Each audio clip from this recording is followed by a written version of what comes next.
चादर में लिपटने वाले, उठो, अब खबरदार करने लगो और अपने परवरदिगार की बड़ाई बयान करो और अपने कपड़े पाक रखो और शिर्क की गंदगी से तो अलग ही रहो और इस नीयत से एहसान न करो कि उससे ज्यादा के ख्वाहा हो और अपने परवरदिगार की खातिर सब्र करते रहो।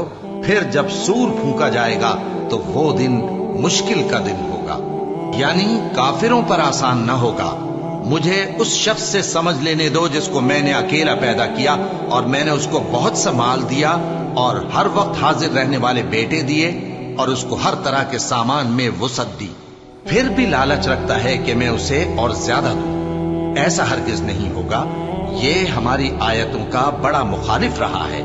मैं इसे एक बड़ी चढ़ाई चढ़ाऊंगा। इसने गौर व फिक्र किया और एक बात ठहरा ली, ये मारा जाए। इसने कैसी तजवीज की